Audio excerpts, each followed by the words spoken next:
Mister, how do you operate this Twitter thing or this Instagram thing or whatever the heck? You're supposed to know all this stuff. Anyway, welcome back to the show.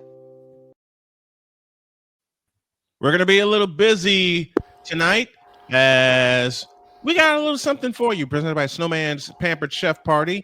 Game one of our dual stream features the Atlanta Dream and the Indiana Fever. We'll tip everything off at 6:45. And then our bonus coverage takes us to Oklahoma City as the Minnesota Timberwolves and the Oklahoma City Thunder get set to do battle for the Western Conference Championship. Game one tonight after the Fever game concludes. And you never know, there may be a puck drop or two in our bonus coverage as well. Speaking of bonuses, there is somebody here. Well, he ain't here yet. Well, I want to point out something that Michael brought up because this is a very valid point. What's that? There are a lot of players that have the guidance of a dad. LeBron did not have one. And that's one thing that I always lauded and complimented LeBron on. It's the fact that him being as young as he was, coming into that much money with under a single parent household. Yes, sir. He really hasn't had a whole lot of instances with the law or issues with anything like that. And the only problems he's had has been on the basketball court. So I got to give him credit for that. Always a great point. Blake Hammock is at it again. Ant-Man, Can't-Man, I ain't a fan, man. OKC in 5. Oh, yeah? Oh yeah. So we're gonna start that again, huh? We're gonna start that again. Okay. I'll have a response later. But as I said, there is someone who is waiting for me. That's gonna make me eat a lot of crow, I fear. Uh-oh.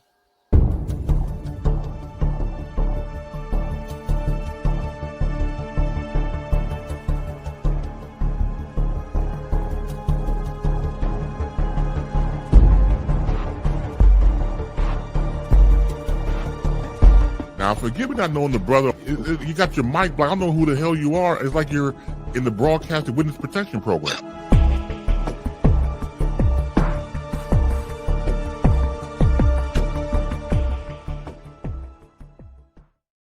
Oh, geez, we've been hacked. Here's the Playmaker representing the NFC Western Division champion Los Angeles Rams. Here's the Playmaker Darnell Solins joining us on his regular spot on Tuesday. How are you, sir? Great to have you. What's up, Shane? Victor? What up, Somebody's been ducking me. Y'all was trolling yesterday. I'm not ducking Playmaker. I don't. Somebody's been ducking me. And why do you say that about? You know why? Because WNBA season tipped it off. We already had some things happen. We are in the conference finals for the NBA, and I ain't hear one word from somebody. You know why? About Tuesday.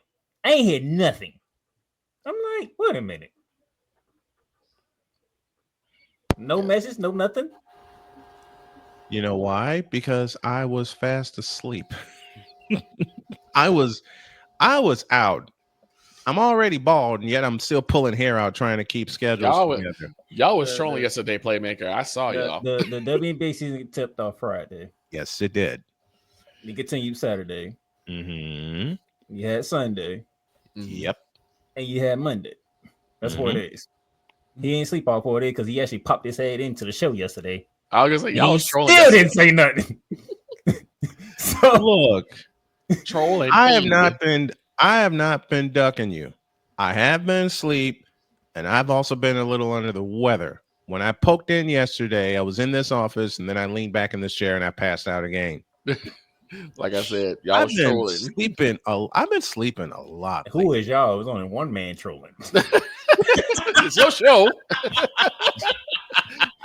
I didn't expect that. Guilt by I think Victor said guilt by association. I didn't even see that coming, to be honest. Yeah, you gonna destroy my stuff. You're gonna destroy my own show. I was like, man, who are we talking about? If you're gonna destroy your own creation, that's not the way I would think you would do it, though. That's what I'm saying. If you're gonna destroy your own creation, I was thinking differently. I'm like, you Jeez. And then I said this, like, he might as well, if that was the case, Snowman might as well quit being a Warriors fan. And then Bit was like, no, he already said he's done the NBA period. I'm like, oh, he just gonna quit the entire sport. Yeah, because we talked about that rumor. Oh, he just gonna quit the entire sport. I did say that aloud, and I mean every word of it. We talked about that rumor. Like if LeBron joins the Warriors, Snowman said, I'm gone. I quit. I quit.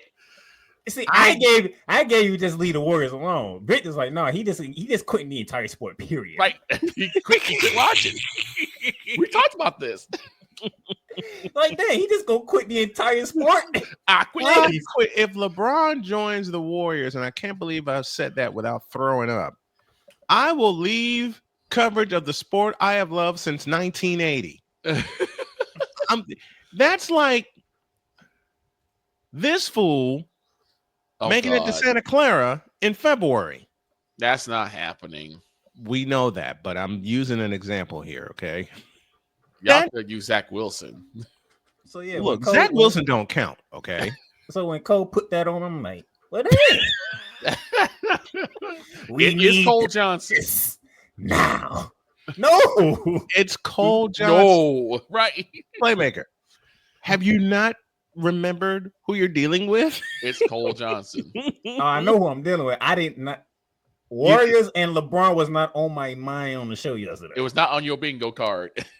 So when he put the two together, and I'm like, "But you gonna?" First thing I was like, That's like, I was like, dang, that's the way you want to kill your own creation? Good gracious!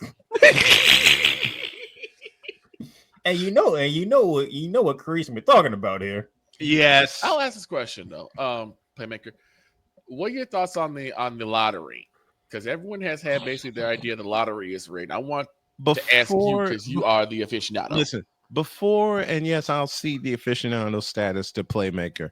Before you answer that question, Playmaker, here's a propane tank for you.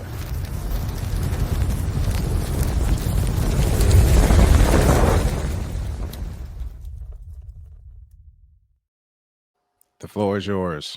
I don't need a propane tank for that. I mean, people are ignorant and stupid. Like, how is okay? You want to say that lottery is weird? Okay, if the lottery is weird, why are we going to have an 8th consecutive new champion? You want to explain that to me? I got nothing. Neither do I. I got nothing. That's why I asked.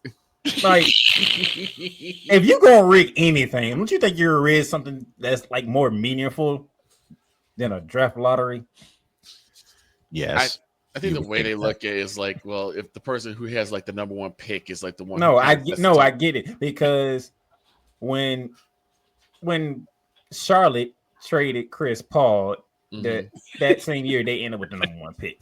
Yes. When the Pelicans traded Anthony Davis, they ended up with the number one pick. Matter of fact, this is how crazy it is. When they traded Chris Paul for the number one pick, that turned into Anthony Davis. Mm-hmm. When the Pelicans traded Anthony Davis, that turned into Zion Williamson. Mm-hmm. Now the Dallas Mavericks traded Luka Doncic, which is going to turn into Cooper Flag. Right. There's only 3 instances that has happened. And how long the NBA has been around? Some years. 76 years. Decades. The draft lottery has been active since '85, and we're now going to say that is rigged. Like, what? What are we doing? Like, what are we doing? Like, you might have a better argument about the NFL being more rigged than the NBA is. Like, at some points in the 60s and 70s, you had to wonder. Oh my gosh! It's like, oh, this is rigged. The NBA draft, bruh. We about to have an 8th different champion. We haven't had back-to-back champions since the Golden State Warriors. Right, absolutely right. But the NBA is rigged all of a sudden. Like, are we serious right now? Tell me. What? I have never seen Playmaker baffled. Wait. Let me change that. I've seen Playmaker baffled. I've never seen him this baffled until now. Because the idiocy of the word is more shown than ever before. Yes. I'm like, do y'all actually think before y'all type, speak No. on anything? No. Wait, what happens on Wednesdays? Give me this button. You could ask that. Do they think before they type? Shane, I know where you're going. Hell no, to the no, no, no. Hell to the no, hell to the no, to the no, no, no. There are people who still believe that James Harden is the toughest man in the NBA. So what do you think? And guess what? These are the same people, and I'm gonna say it right here. These are the same people, along with the media, is gonna be the reason why the WNBA ain't gonna reach to the height that is deservedly so. Exactly. Because they too busy focused on one freaking player. Mm-hmm. Like, bruh, she's gonna be on TV for 40 now because you already played the first. Yeah, for 40 more games. Mm-hmm. Why does everything that she's involved in has to be spotlighted every goddamn time? Your guess is good as mine.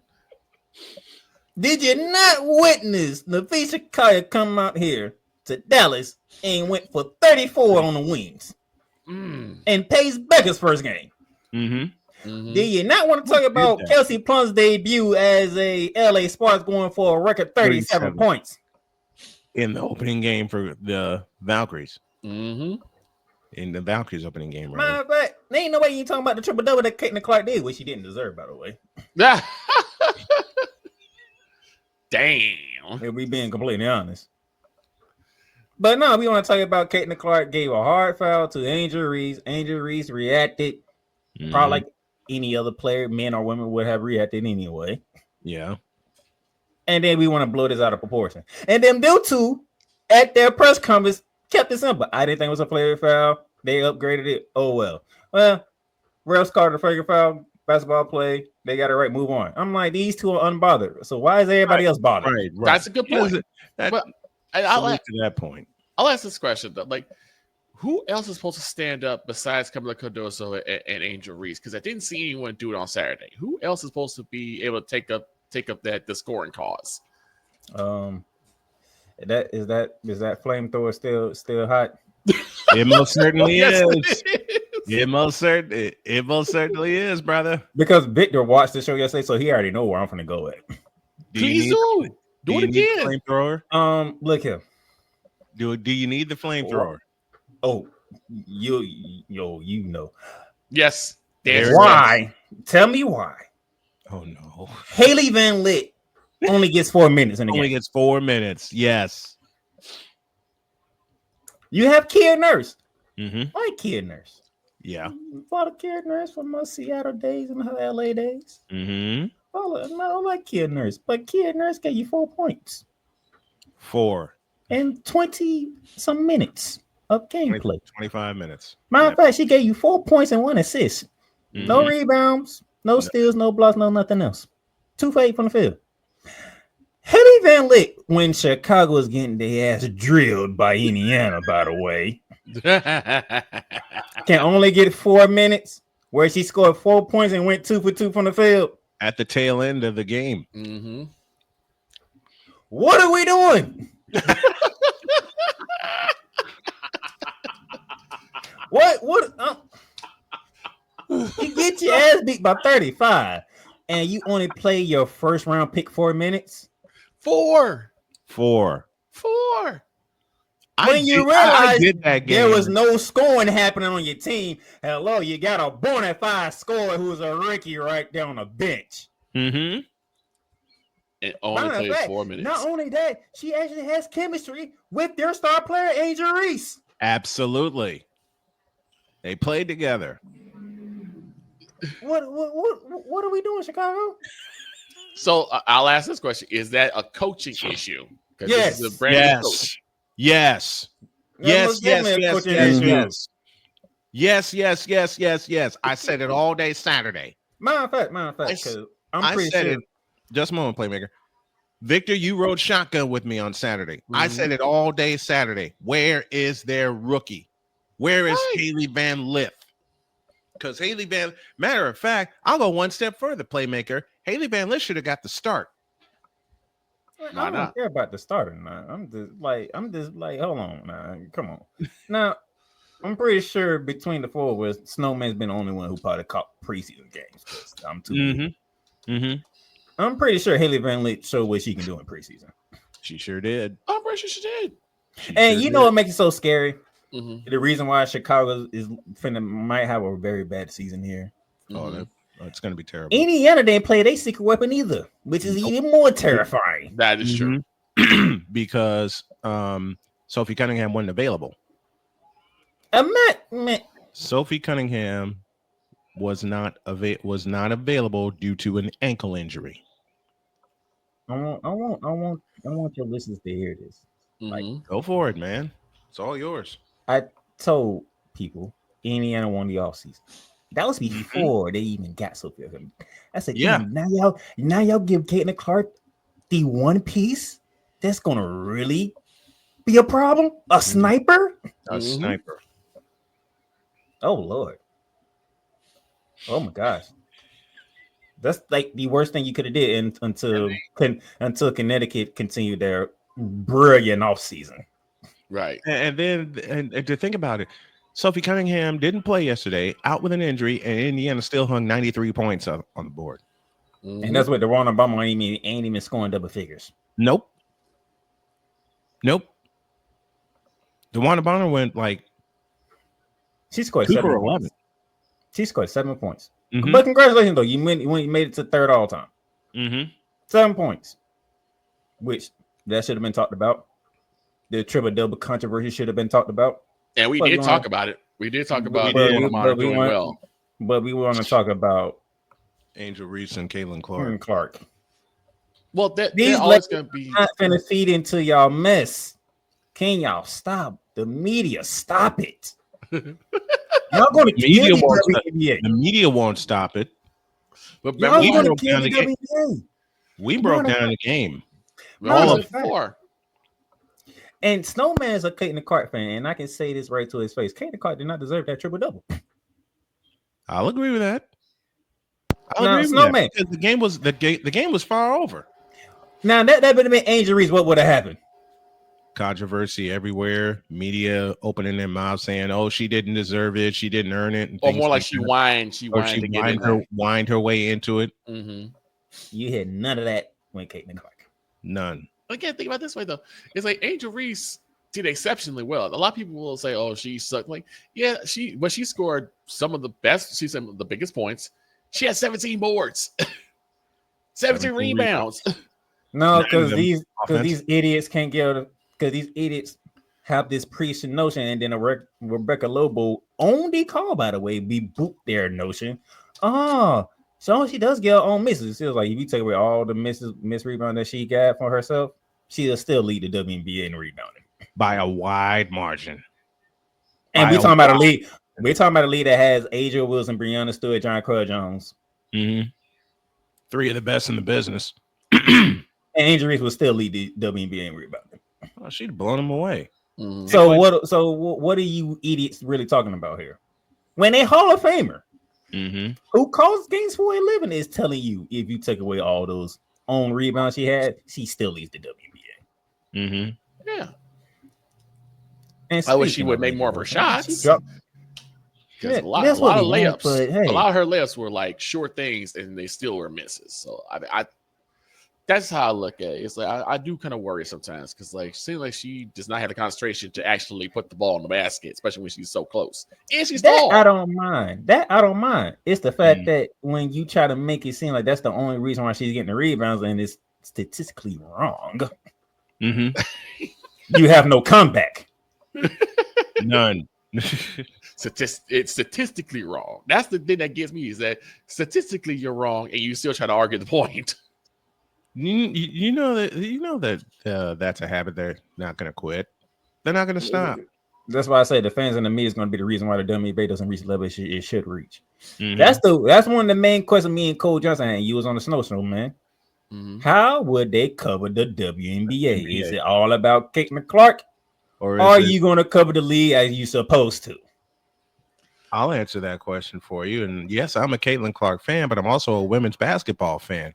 The WNBA, as far as media coverage, as it stands right now, is doomed. Well, I'll put it like this: the way they're doing it is kind of the same way they do it with the NBA. You know, in one case, it's gonna be all about Caitlin Clark. Who is it always about in the NBA? I won't say the name, but y'all know who I'm talking about. You don't have to. You don't have to. And the main thing that people should be talking about is the fact that thanks to the Connecticut Suns, the team that's likely to win is the team that already won it.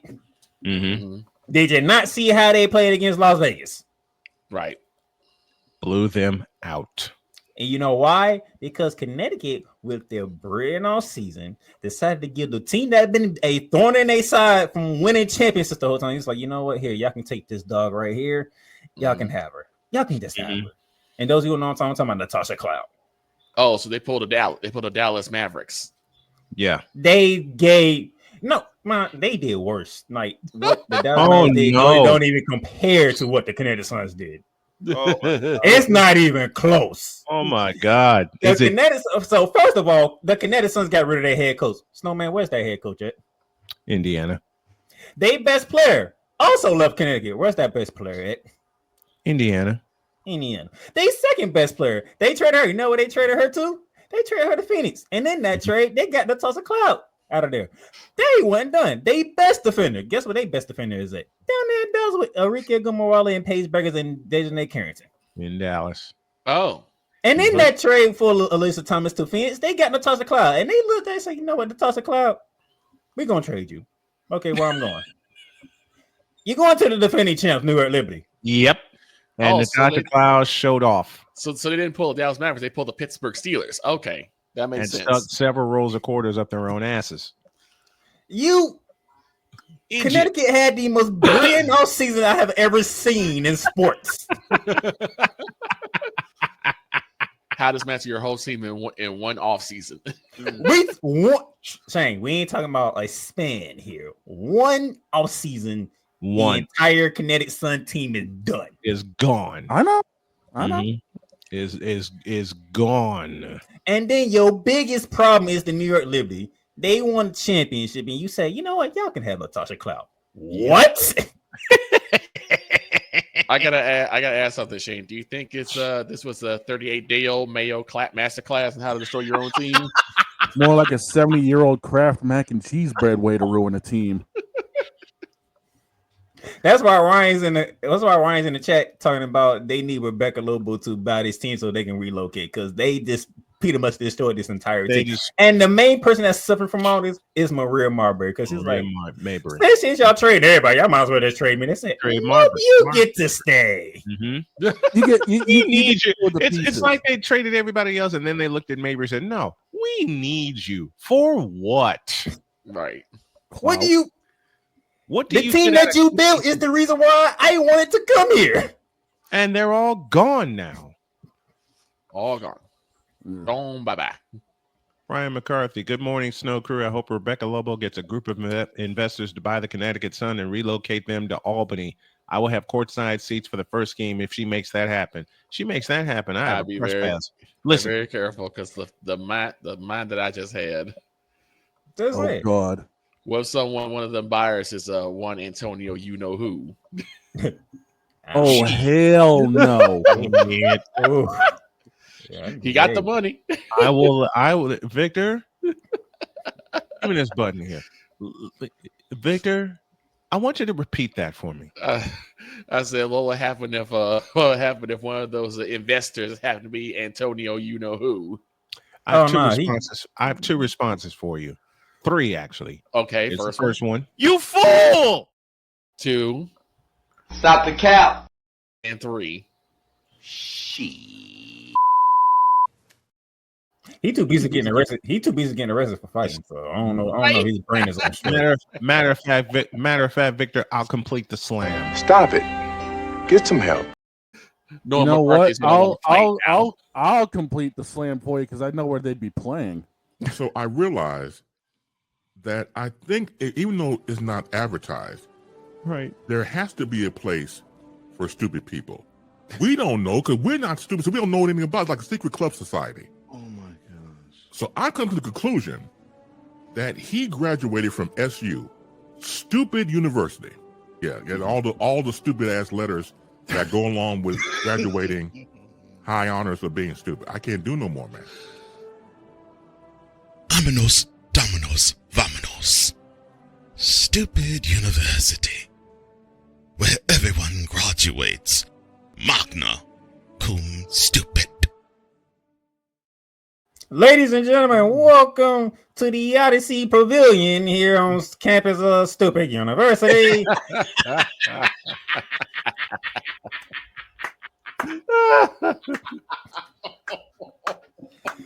I'm sorry, Shane set that up too good for me. I couldn't resist. I couldn't resist it. Shane set it up too well for me. That was true. That's true. You know what? It works. Odyssey Pavilion. Folks, will the Connecticut Sun make it to Odyssey Pavilion? I'm just saying. Shane set that up way too good. After the I'm sorry, but Mr. anyway, McCarthy's going to want to fight me after that one. That was a sore subject. Let me but as you can see, though, when we got Natasha Clark, you see what she did. Yes, like I'm like y'all. I don't think people understand. Like Natasha Clark is a two-way player. That she is. And out of all the team for her first game is the Las Vegas Aces, which is the actual rivalry of WNBA right now. I know everybody wants to make it Angel Reese and Caitlin Clark, but that is the rivalry of the WNBA. Isn't that the fact she scored 22 points, 9 boards, and had 6 boards and 9 assists? Mm-hmm. Las Vegas brought in somebody very special too, and she only scored 5 points.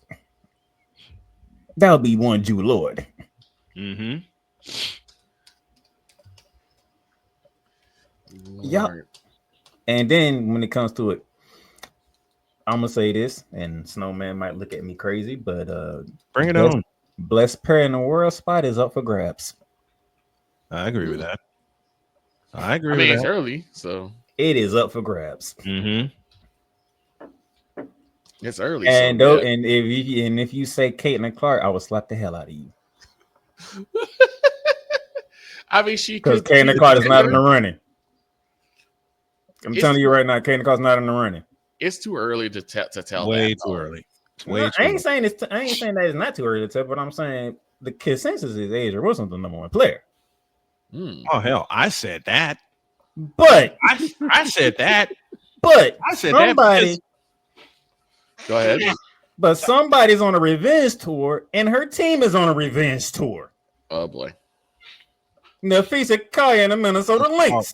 Mm-hmm. Because they have a sour taste in their mouth for letting Game 5 slip away in New York. And if Nafisa Kaya one that got injured during the season, that voting for MVP would have been a lot more closer than what you think. Mm-hmm. Nafisa Kaya is on a mission. Y'all better pay attention to Nafisa Kaya. I did last Friday night. She brought it. She had a slow start against Dallas in the first quarter. The rest of the game was all Nafisa Collier. I mean, all 4 of us can agree. Asia Wilson is number 1, but Nafisa Collier is on her ass. Oh yeah. Oh man, what about that Western Conference final matchup there, Playmaker? I might want to do that after the break since we about to hit the top of the hour. Yeah, let's go. That means he got something to say. I think I got another flamethrower ready. Here we go. I have another flamethrower ready. So, dog, take us to the top of the hour with a break, and when we come back, I'm seating the floor to Playmaker. Game 1 tonight, Minnesota Timberwolves and the Oklahoma City Thunder. They begin their quest for the NBA World Championship Series. Second hour after this.